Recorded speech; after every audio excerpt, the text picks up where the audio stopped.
Well, good morning. I'm glad Kevin asked the Lord to tell me what to say, because if I'm trying to figure out Ecclesiastes, I am not going to do it. This is tough stuff, isn't it?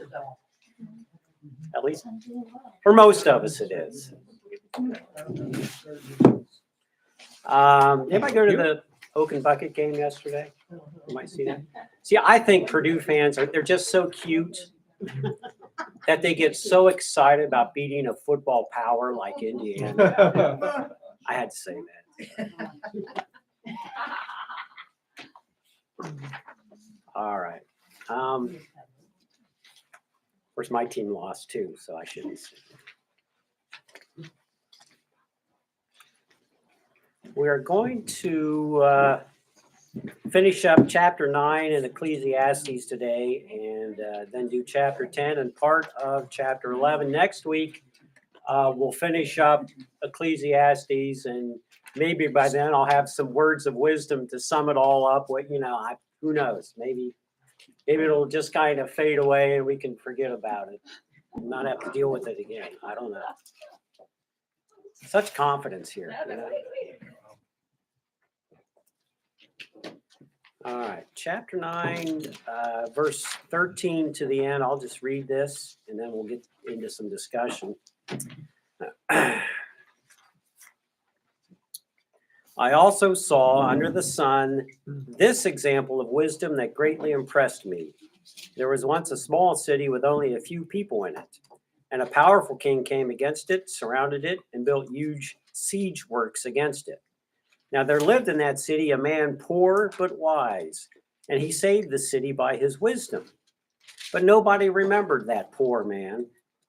So I said, wisdom is better than strength, but the poor man's wisdom is despised, and his words are no longer heeded. The quiet words of the wise are more to be heeded than the shouts of a ruler of fools. Wisdom is better than weapons of war, but one sinner destroys much good.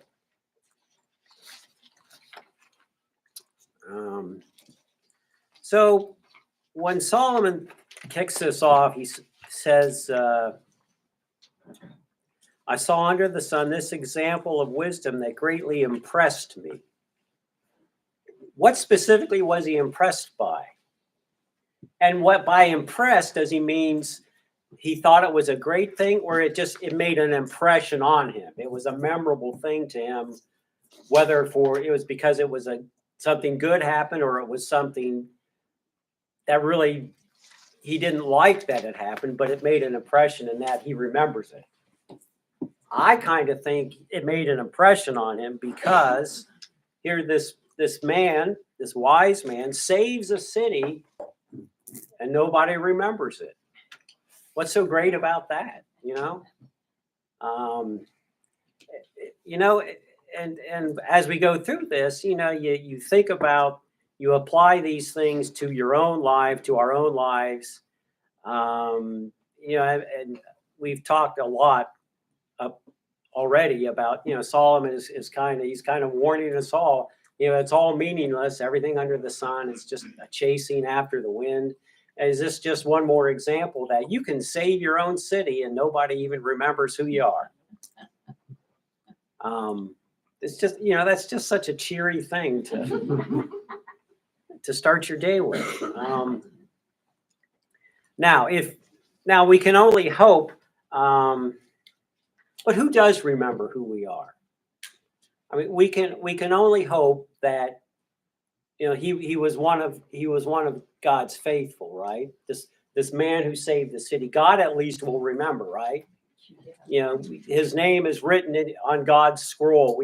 In Luke and 2 Timothy talks about being one of God's people. Malachi talks about a scroll of remembrance, that your name is on God's scroll of remembrance. So there's all these references that if you have faith in God, if you have faith, that you at least are remembered,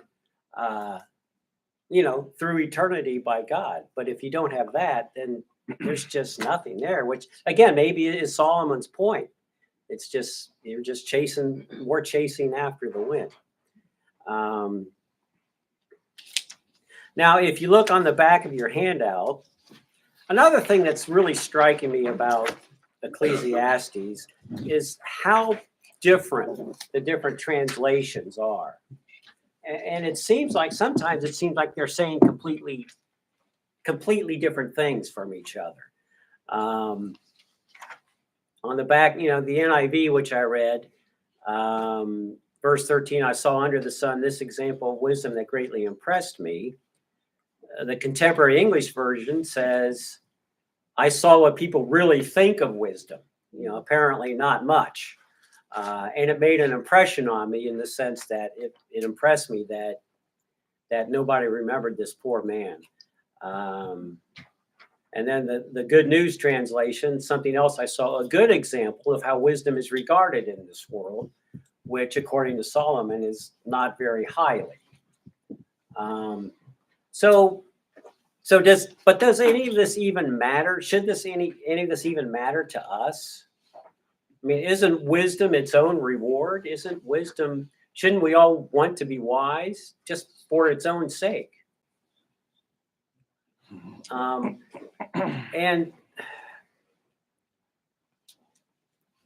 there's also throughout this, to me, there's this intermingling of this question of which is better. Is it better to be rich or is it better to be wise? Because the way Solomon writes this, sometimes the rich man has an advantage. Other times the wise man has an advantage, but it seems to vary depending on the context. Because he says in the Contemporary English Version, in verse 16, he says, I decided that wisdom is better than strength, yet if you are poor, no one pays any attention to you, no matter how smart you are. So is he saying in that case, it'd be better if he were rich, then somebody might listen to him? It's just all over the place. And I'm not sure what to make of all this. Should I be rich? Should I be wise? Should I just not worry about any of it? Can't you be both? You can be both. He certainly was. Yeah, he was. But this guy Solomon's talking about, if this guy is so wise, and you say that, why isn't he rich? Some people would say, well, if you're so smart, why aren't you rich too? Yeah. And again, should that even matter? Because it's a chasing after the wind. Well, yeah. He's wise enough not to chase after the wind, right? So do you think that he is coming to a place where he has, obviously wisdom was very important to him. It's what he asked God for. It's what he has written. Most of this wisdom literature we're reading, Proverbs and Ecclesiastes, part of the Psalms. He's written a lot of it. And the Song of Solomon, you're going to be teaching on that, wisdom literature, and he's written that too. And so, You'll have to wait for that. I'm so sorry. So is it something that he's saying, I have pursued this all of my life. I've tried to get as smart as I can on all of these things. And I'm looking behind me and I'm realizing nobody cares how smart I am. Nobody really cares. And what I think there's maybe a little bit of a cynical view of this, but what has this really benefited me? What has it benefited everybody else? I think it's benefited people enormously. He wrote a good chunk of the Bible from his wisdom. Right. But I don't think he sees it. And I think that he's at a place where he's looking back on this and he's saying, well, this was a waste of my time. This is meaningless. I've done this all my life. And I think he's looking at this and he's saying, I'm recognizing that this guy's wise. I mean, that's pretty impressive. A powerful king came up against his city. He's going to destroy the city. He's going to make everybody slaves that he doesn't kill. And this guy talks the king out of it through his wisdom. And they ought to be throwing a parade for the guy, but nobody recognizes his wisdom. They forget about him. Well, don't we forget about people too? Yeah. Who's the wisest man who ever lived in Indianapolis?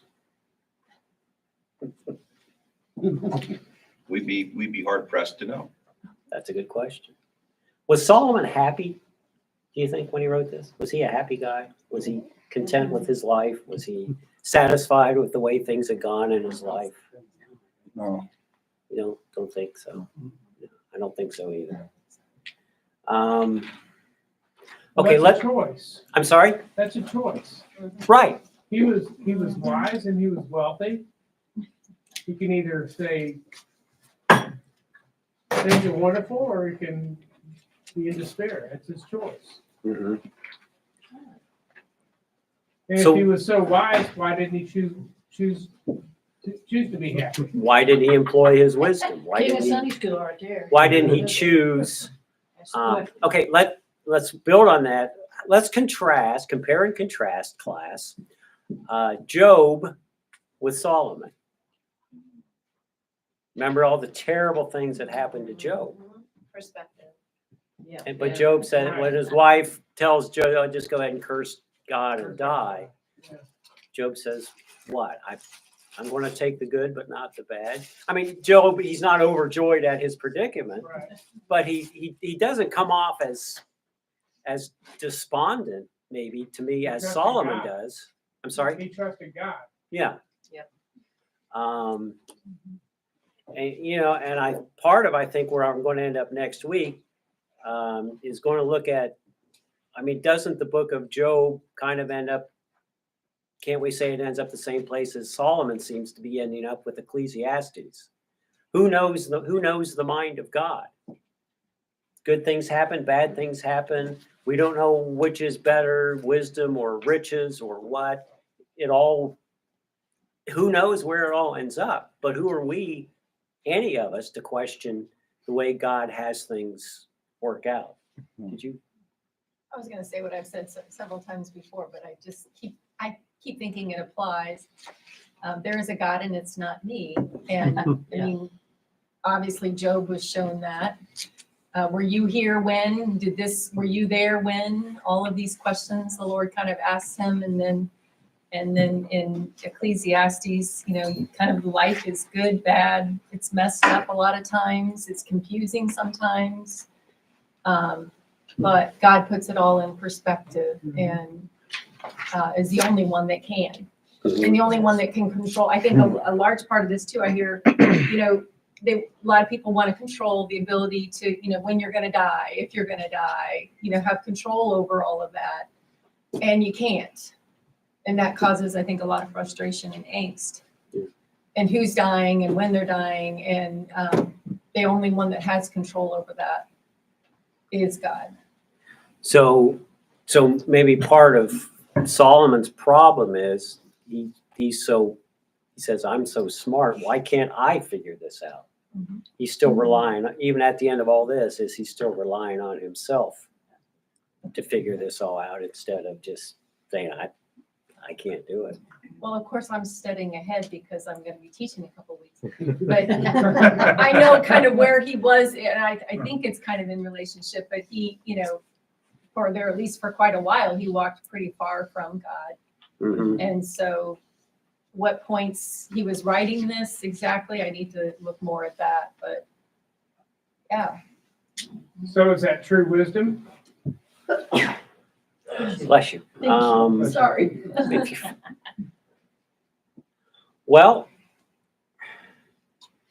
and that's another good question because we've talked at the start of Ecclesiastes, we kind of talked about that too. Wisdom is more than just knowledge. Right. You It's can be just smart an and accumulation not of be wise. facts. You can be wise and be pretty stupid. You're right. Yeah.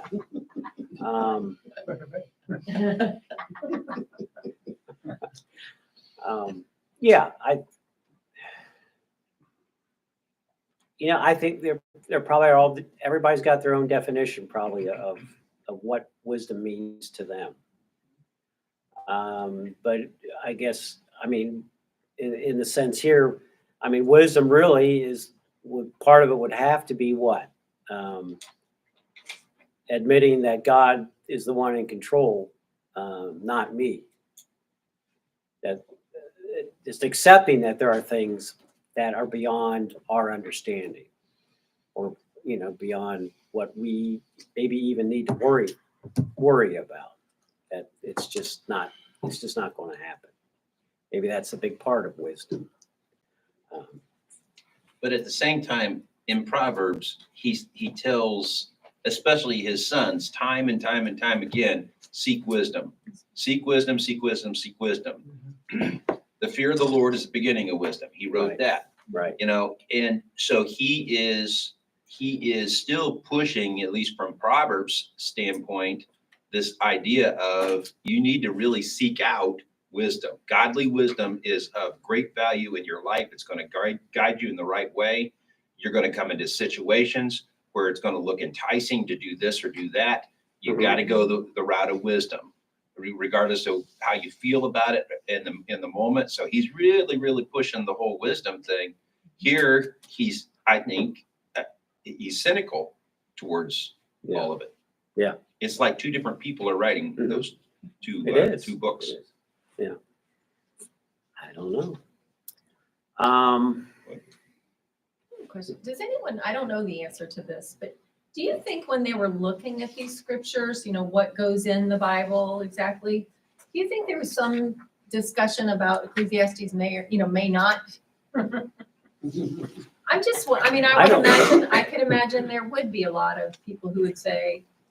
I don't know that I've ever read any controversy or any discussion, anybody really questioning Ecclesiastes, but I'm certainly no expert at that. I just wonder. Now, We're confused. the Song of Solomon, maybe, yeah, sure. I agree. I don't know. That's a good question. Yeah. All right, let's.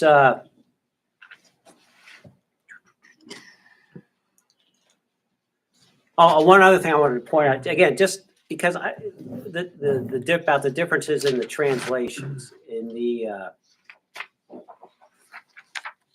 Good News translation on this section. On verse 15,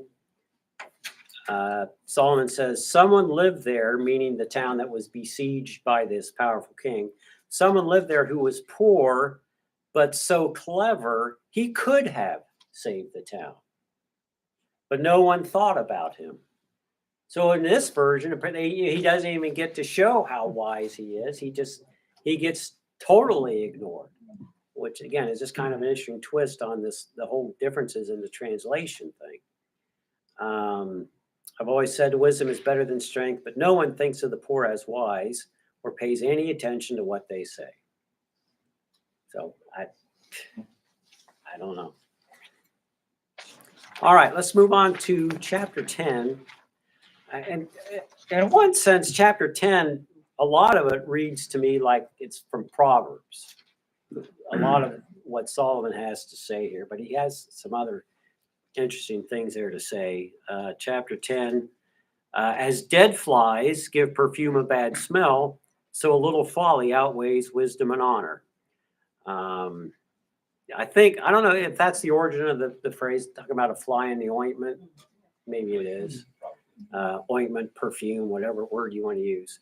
The heart of the wise inclines to the right, but the heart of the fool to the left. Okay. Even as he walks along the road, the fool lacks sense and shows everyone how stupid he is. If a ruler's anger rises against you, do not leave your post. Calmness can lay great errors to rest. There is an evil I've seen under the sun, the sort of error that arises from a ruler. Fools are put in many high positions, while the rich occupy the low ones. That never happens now. I have seen slaves on horseback, while princes go on foot like slaves. Whoever digs a pit may fall into it. Whoever breaks through a wall may be bitten by a snake. Whoever quarries stones may be injured by them. Whoever splits logs may be endangered by them.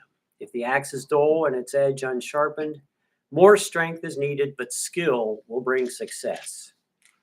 All right, let's stop there for a few minutes. Dead flies give perfume a bad smell, so a little folly outweighs wisdom and honor, which is just sounds like kind of enough, just an Old Testament version of the references in the New Testament about yeast spreading throughout, a bad influence affecting the whole lot of something. It's kind of just another way to say the same thing.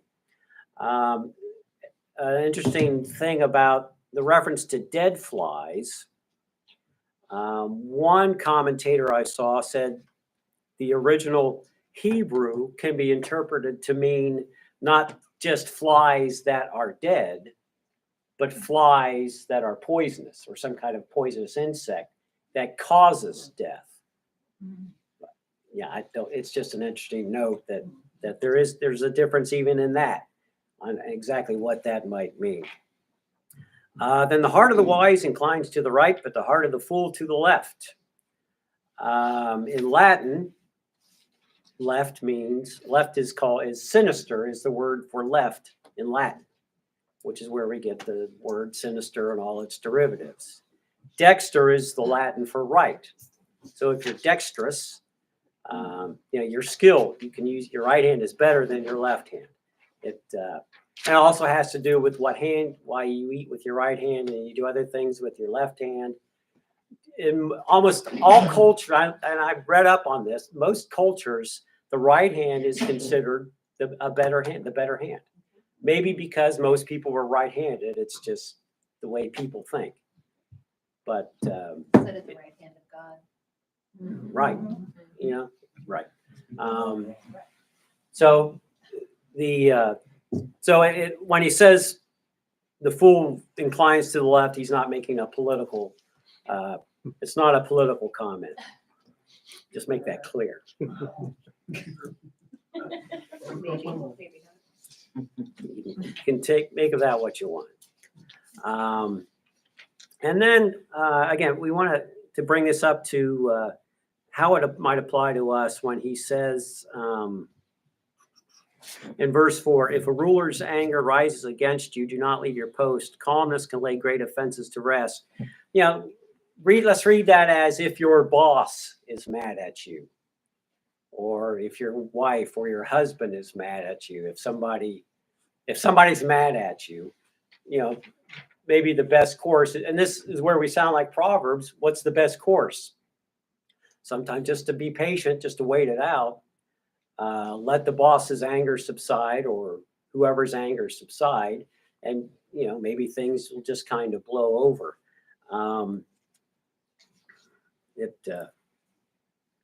Again, it just kind of reads like a proverb.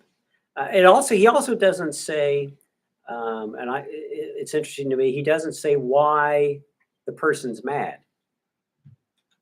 Is the boss mad because the boss has made a mistake, or is the boss mad because you've made a mistake? And if you've made a mistake, is just kind of waiting it out the best course of action? I don't know. Depends on the mistake. Depends on the boss too, right? I mean, I've had both kinds of bosses, one that I could go to with a mistake and one that I didn't really want to do that. So it depends on the boss maybe. But again, and this whole thing we don't really know how to interpret a lot of that. Does the fact that we can interpret so much of this differently in different ways, does that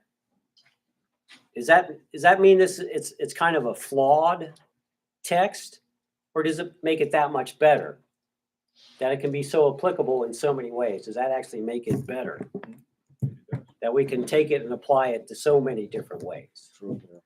John, you think so? Yeah. You think it's more utilitarian, it's more applicable to a lot of different things? Yeah. Okay.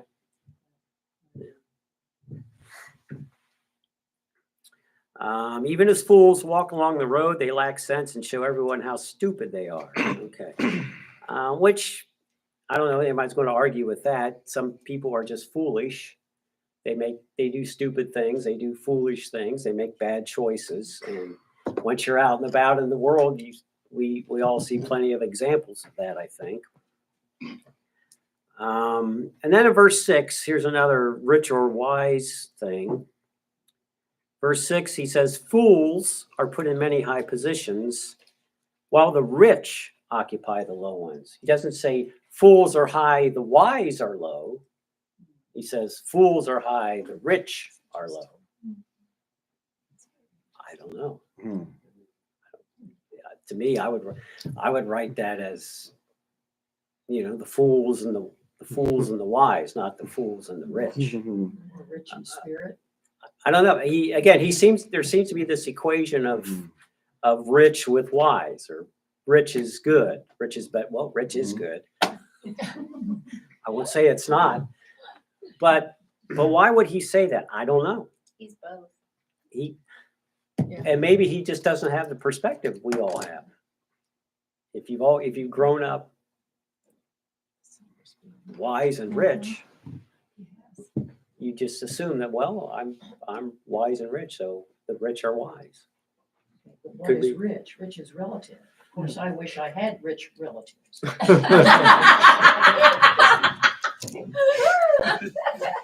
Want to be rich.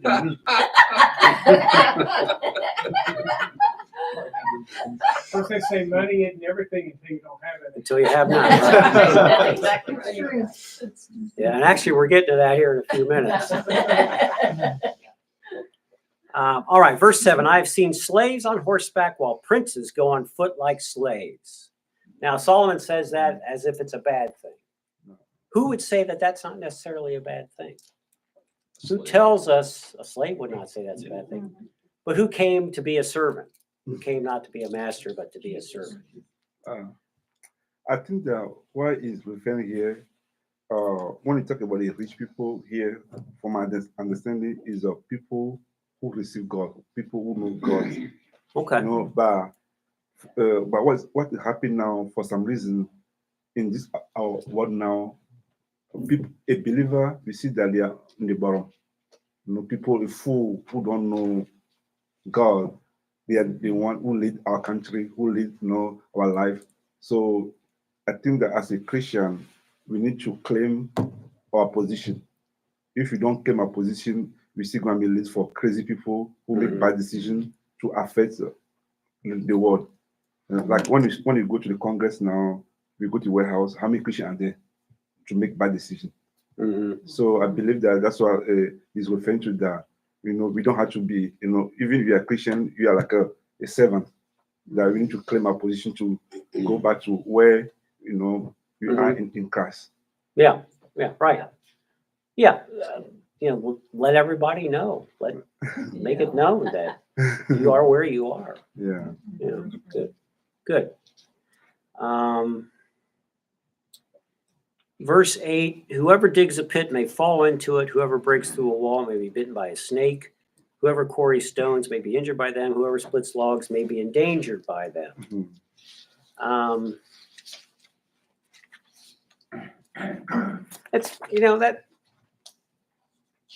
It's some of the commentators, a few of them said, most chapter 10 basically is talking about, throughout all of this, it's talking about fools. Solomon is talking about fools. Yeah. So they would say, well, a fool would dig a pit and might fall into it. A fool would break through a wall and might be bitten by a snake. A fool would do this. But don't these things happen to, accidents happen, right? There's certain jobs just have certain hazards attached to them, right? If you Don't look at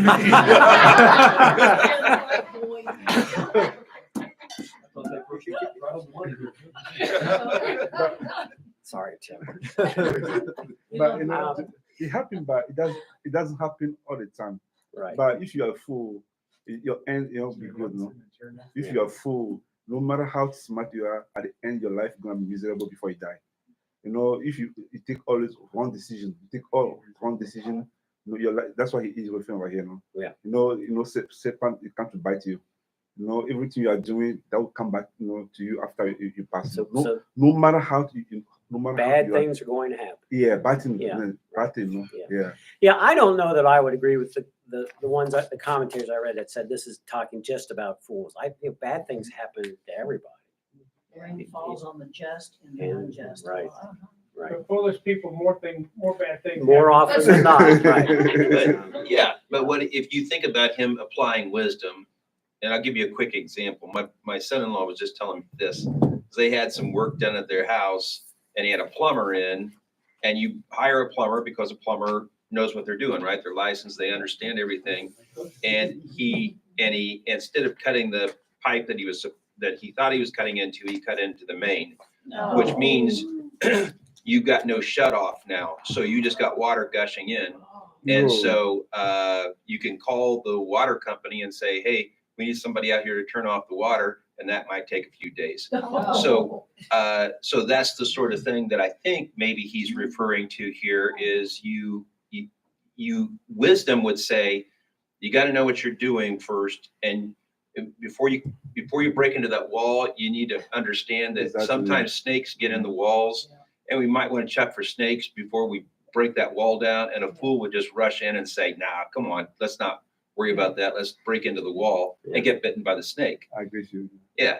So anyway, that is a fresh maybe perspective. He just told me about that. Indoor pools. Yeah, indoor pools, right. So what happened with him? Inquiring minds want to know. So did he tell his boss, his mad boss about that? Yeah. I think his mad boss was out of the house at school at the time. So anyway, the plumber had some sort of what they call a gator cap that you can clamp onto a pipe that's spewing water, and he got it to shut off that way. Good. Yeah.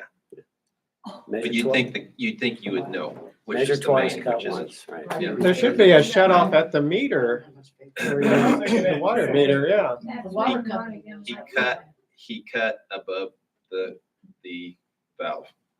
Yeah, but this is out in your yard. or Yeah. something. Yeah, but they didn't. Shut off out They there. didn't do that. So, Yeah. so what this all boils down to is we don't know exactly what Solomon's writing about here. Is this for everybody? Is it for fools? Is it for, again, it's kind of a proverb thing. You know, if you're going to do a job, make sure you understand what you're doing. That's straight out of Proverbs. I don't know. If the axe is dull and its edge unsharpened, more strength is needed, but skill will bring success. What does that mean? Well, the CEV says, if you are wise, you will know what to do. I think it means if you're chopping with a dull axe, go ahead and sharpen the axe and save yourself. Instead of just having to swing harder and harder, go ahead and sharpen your axe and the job will be a little easier. Which seems pretty plain to me. And I did run across one commentator who said, he said, there are times with all who work for God when they are blunt through much usage. At all such times, let us turn to God and say, put in more strength, let thy power be magnified in my weakness, which to me kind of misses the whole. I mean, that comment says, well, just pray to swing even harder and harder with a blunt axe. That I don't, everybody's different on interpreting these. That doesn't make any sense to me at all. I think Solomon's saying, work smarter, not harder. But again, that's more kind of a proverb thing. Then he talks about, then he starts in verse 11, he's talking about snake charmers, which again is kind of an odd thing to throw in here. So I looked up snake charming. Very big in India, traditionally, of course, but throughout the Middle East, there was a kind of a profession or people who were skilled at getting snakes out of your house. So maybe he's talking about, maybe that was kind of a thing then that you want to get snakes out of your house. I don't know. They have a lot of snake issues. It's out there. kind of Snakes are a problem. like an exterminator. Yeah. Get the bugs out of your house or get the snakes out of your house. There you go. There you go. So, Words from the mouth of the wise are gracious, but fools are consumed by their own lips. At the beginning, their words are folly. At the end, they are wicked madness. And fools multiply words. Basically, fools just keep on talking. They don't know when to shut up. I think we all know people like that. The toil of fools wearies them. They do not know the way to town, which has been interpreted as some kind of maybe a local kind of a phrase that says they just don't even know how to get to town. They're so stupid. Or maybe it means they don't know. Some people have said it means they don't know how to ask for advice, or they don't listen to advice. They won't ask you for directions. That's. Yeah. That's exactly what I was thinking. We love you guys. All right, and then we get to this fun verse, starting in verse 16 through 19. Woe to the land whose king was a servant and whose princes feast in the morning. Blessed is the land whose king is of noble birth and whose princes eat at a proper time, for strength and not for drunkenness. Through laziness the rafters sag, because of idle hands the house leaks. A feast is made for laughter, wine makes life merry, and money is the answer for everything. Sorry. So if we look at our other translations, let's see.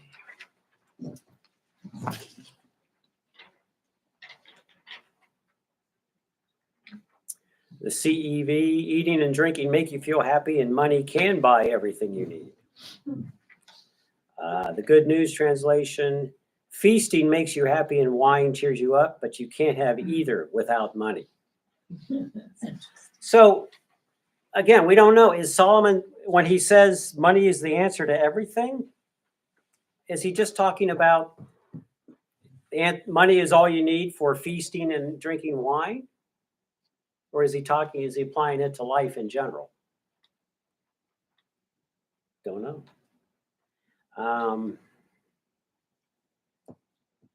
I mean, there are people who think money is the answer for everything.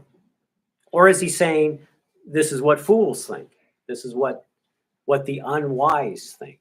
They think that money is the answer for everything. I mean, he certainly had enough money for anything he wanted, and he's found out it's not the answer for everything. So it doesn't seem like he would be saying it actually is the answer to everything, because he knows better. So maybe he's just saying, well, this is what fools think. All they're worried about is feasting and drinking wine and having money to do whatever they want, because then they'll be happy. Or you might just be saying the truth.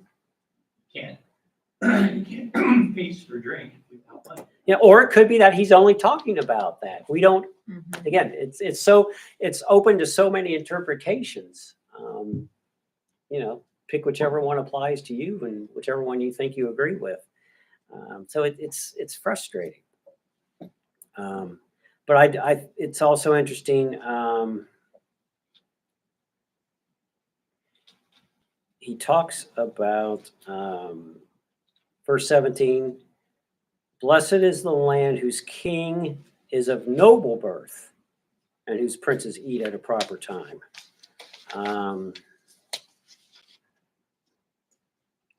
Where's my other thing? Because, let's see. The CEV says a nation will prosper when its ruler is mature. So it's not necessarily noble. It's just that you're mature and you're grown up and you make grown up decisions. And its leaders don't party too much. The Good News translation, a country is fortunate to have a king who makes his own decisions and leaders who eat at the proper time, who control themselves and don't get drunk.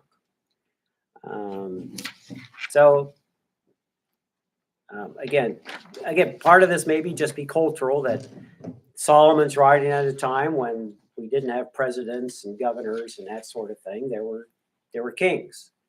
I mean, maybe you were a king of a very small area, but you were a king. And maybe he just equates being noble with being mature and being able to make your own decisions. It's hard Maybe to say. talk about moderation. Everything is good in moderation. Yeah, and I think the second part of that comment, talking about princes or talking about rulers making, not getting drunk, making good decisions, just behaving as responsible adults and doing their jobs. Yeah, I think he's just controlling yourself and just doing what you're supposed to do. I would agree with that. All right.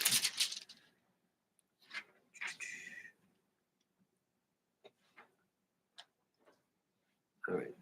Okay. Verse 20. Let's move on a little bit. Do not revile the king even in your thoughts, or curse the rich in your bedroom, because a bird of the air may carry your words, and a bird on the wing may report what you say. Well, what king is he talking about here? Now, some people say, well, he's talking about God. Be careful God will know everything you're thinking. Be careful, worship God. Don't curse him, even if it's just you yourself, because God knows. And then chapter 11.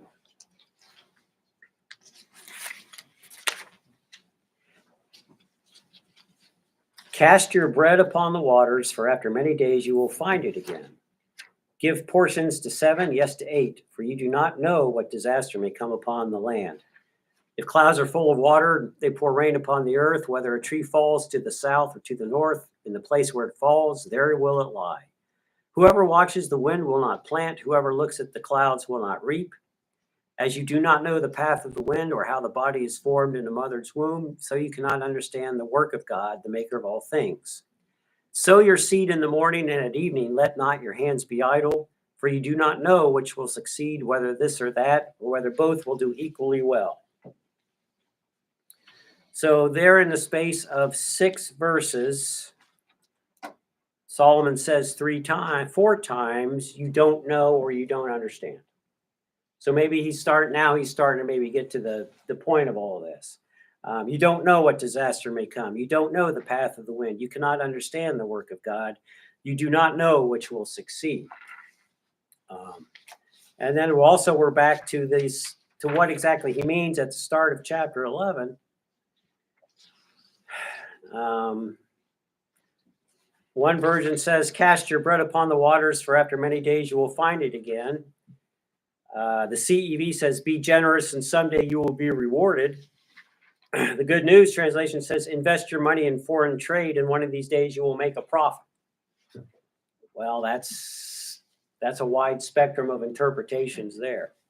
The NIV, well, there are different versions. Ship your grain across the sea. After many days you may receive a return. Invest in 7 ventures, yes, in 8. Share what you have with 7 or 8 others. Put your investments in several places, many places even, because you never know what kind of bad luck you're going to have in this world. So, are we throwing bread on the water? Are we shipping grain? Are we giving money to others? Are we being generous? I'm waiting for You the tell answer. me. No, I'm waiting for the answer. I like to fish, and You're casting bread. I never thought about casting bread on the water and it coming back to me. Maybe If it did it's come back to severing me, I'm fish. not sure I want to eat the bread that's been cast upon the water. Kind of salty. Well, maybe we just look at the general effect he's at. The general meaning is what? Don't put all your eggs in one basket, whatever it is. If it's investing, diversify, help out as many people as you can. Don't limit yourself. Be generous. If you're running a business, do enough things to cover a loss here with a gain over here. It's kind of maybe it's just kind of an all-purpose proverb.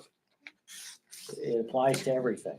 Is he saying here that because we are so limited in wisdom and we don't know, he said it, what'd you say, 4 times? 4 times. You don't know. You don't know what you're doing. You don't know, but you have to move forward in life. You can't let that stymie you.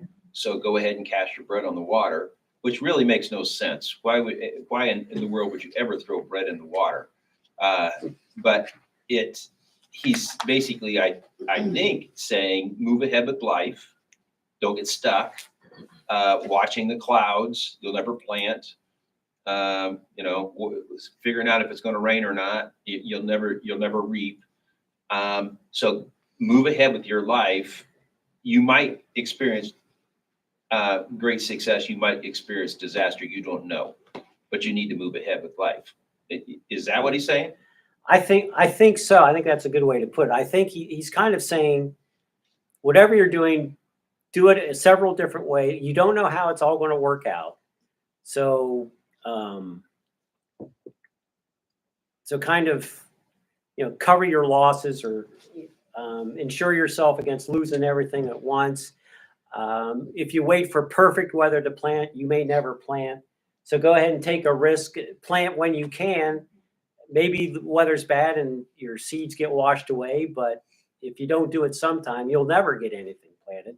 There's risk and uncertainty in everything. You don't know, you don't understand, you don't know. You just, at some point, you have to do something. Nancy? Well, as a single parent, I had a baby. I was married, but then I had to get divorced. But I had nothing. Mhm. Even though I have a college degree and I had parents that loved me, I had nothing. I didn't have 5 cents. So I didn't want to lose my daughter. And I didn't want to go on Medicaid or all that stuff because I had a college degree. So I just started giving to the Lord. Mm-hmm. And it worked. And it worked. You did Look something. what I have now. You- I have a daughter. So- I have a house. I got the house. All the people in my family. I got the house. My mother spent $70,000 on that house before she died. Yeah. I got that. I got the whole house. I got this. I got that. Whereas my sisters haven't given 5 cents to any church or nothing. I got nothing. So when you were in that situation, you did something. You didn't Yes. sit around And I and say, didn't "Oh, I got to know. calculate this, That's and what I I'm got to saying. Yeah, I calculate didn't this, know I was gonna then I get got my to house. I calculate didn't know. this That's exactly until right. everything's perfect." I just At some did. point, I just you have did to move. because I had nothing. So having nothing isn't all bad because you have to do something. You have to rely on the Lord, actually. Yeah. That's what you did. I like what John Wesley This said. I one. think it's something like, do all the good you can and all the places you can for as many people as you can, as long as you ever can. It just goes on and on. But when it's like, just not because you're going to get a reward, not because, just decide to do good to as many people as you can for as long as you ever can, and being generous in many ways. And don't think about any return. Don't think about why. Just say, I'm going to try to do good. Yeah. I was just Miranda? gonna say bread and water could also be interpreted as the word of God. And it makes me wonder, like when Jesus walked with his disciples, how many times he turned them back to the Old Testament to say, this is what Mhm. what God is speaking Yeah. of me. Could be. That's good. Yep. Cast the word of God, and it will come back to you at some Go point. out and make all. You don't know when what you're casting is going to have an effect. It's going to have an impact. Yeah. Do you think he's also turning a corner in chapter 11 here? That he is maybe turning the corner from saying life is meaningless to there might be some meaning in life, but you got to risk some things to be able to live your life. Because I'm not hearing this whole everything's meaningless anymore. What he's starting to say is you have to take a step of faith. And I think that's what Nancy just said. Yeah. You find yourself in life, whether you're rich, whether you're poor, whoever you are, you have to step forward in life in faith and trust God. And I think he seems to be getting away from, it doesn't matter what you do, you'll be a fool. A fool or a wise man's no different. Rich, poor man, no difference. He's starting to change and turn a corner here. I agree. I think there is a kind of a difference in tone here all of a sudden in chapter 11. Bill? Exactly right. Like to add to what Kevin was saying is this is really the first chapter where he gives really good advice. This is really solid, good advice, applicable to what we do today. Right. Yeah. So Yeah, it kind of, I agree with all that. In fact, I would point back, because he says you don't know, you can't understand the work of God. And then he says, sow your seed in the morning, at evening let not your hands be idle. You don't know which will succeed, whether this or that, or whether both will do equally well. You don't know what's going to happen. Doesn't that tie right, all the way back in chapter 3? Verse 22, I saw that there's nothing better for a man than to enjoy his work, because that is his lot. For who can bring him to see what will happen after him? I mean, he's been through all this stuff he's written in the intervening 7 chapters, and aren't we right back to nothing better than to work at something and enjoy it? Because you don't know. Lynn? Kind of makes you wonder how much time passed between chapters as he was writing. You know, something like his mood and his tone changes. So it's like, was it the next day? Was it a month later? Yeah. Was it, we don't know how long it took him to write these 12 chapters, but it seems like he's definitely in a different head place in different spots. Yeah, maybe he did that deliberately. He kind of wrote it as this is my thought process as I consider all of these things. I've considered this, I've considered that, I don't know this, and this is where I'm back around to enjoy your work, because you don't know what else there is. Maybe he's done that consciously. He's written all these seemingly contradictory things, or he's kind of pondering things as he writes them. It's a good question. That's what I got. We'll wrap it all up next week for sure. All right. Any other thoughts, comments, questions? All right. Let's have a word of prayer and we'll be on our way. Dear God, thank you for your word. Yeah, we struggle with this, but we just pray that we gain understanding. We gain understanding of this, and we learn how it applies to us, how it needs to apply to us. Be with us this week. Keep us all safe. In Jesus' name we pray. Amen. Amen. Thank you all. Thank you. All right. You're welcome. Thank you.